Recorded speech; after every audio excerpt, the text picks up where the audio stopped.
Сәлеметсіздер ме оқушылар? Бүгінгі жаңа бөлім демалыс мәдениеті, мерекелер. 94-ші сабақ тәуелсіздік күні. Бостандық таң атты. Бостандық дегеніміз не? Бостандық дегеніміз адамның ақыл ойына, еркіне сәйкес әрекет ету қабілеті. Басқалардың еркіндігін құрметтеуі. Еркіндік дегеніміз сенің пікірің, қызығушылығың, сенімің, әрекетің, шешім қабылдауың.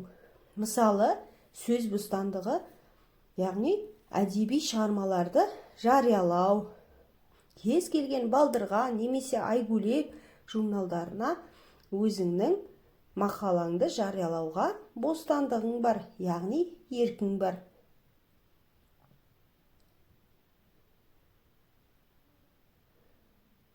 Және қоғамдық пікірталастарға қатысуға бостандығымыз бар. Кез келген адам қоғамдық пікірталастарға, дебаттарға, әртүрлі тақырыптағы дебаттарға қатысуға бостандығы бар.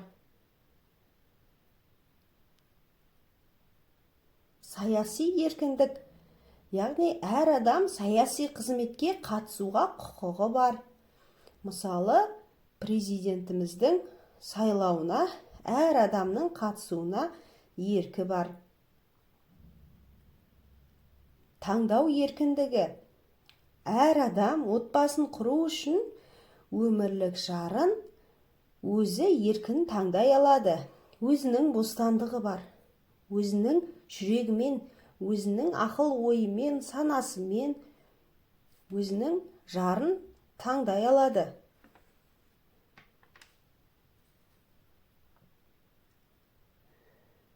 Адам өзінің қызығушылықтары мен қызметіне сәйкес жұмысты да таңдай алады. Мысалы, аспазшы болам десеңіз, аспазшы боласыз. Егер құрылысшы болам десеңіз, құрылысшы болуға да болады.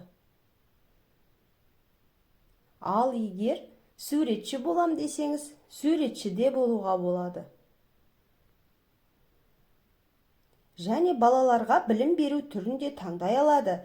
Жоғарғы орта білім, жоғары білім түрлерін таңдай алады. Қозғалыс бостандығы.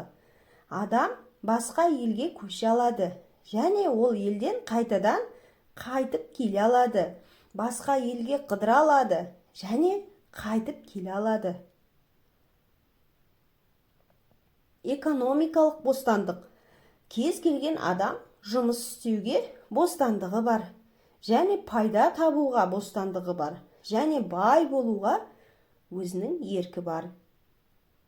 Кез келген адам компанияларды құра алады, және пайда таба алады, жұмыс істей алады. Осының бәріне бостандығы бар. Балалар, сіздерге бостандық туралы мәлімет түсінікті болды ма? Олай болса, өлең жолын талдайық. Таң артынан ақиқат күн шығады, еріншек жалқаулық әдеттен безіңдер.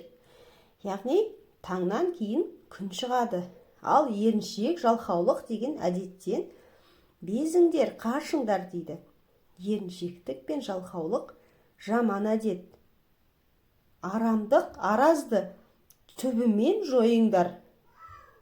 Арам болып, бір-бірімен араз болып, ол да жаман қасиет.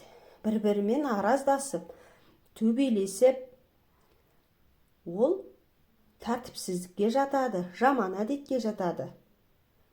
Бұл әдеттерді түбімен жойыңдар, енді олай болмаңдар дейді.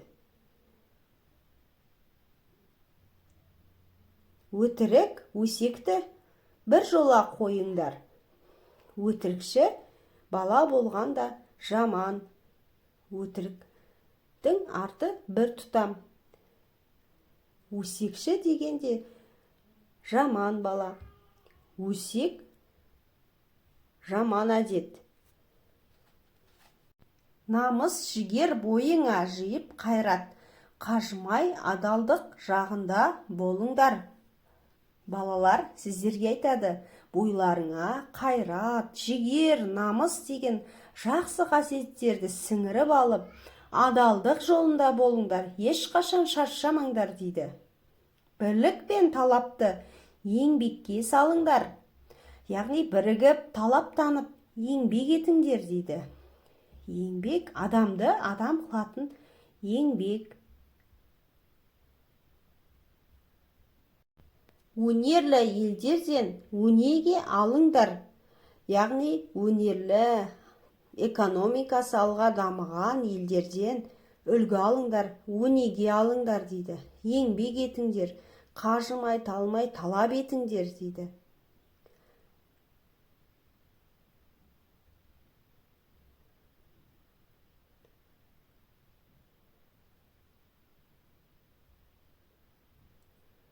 Оқушылар, сіздерге «Бостандық таң» атты өлеңі түсінікті болды ма?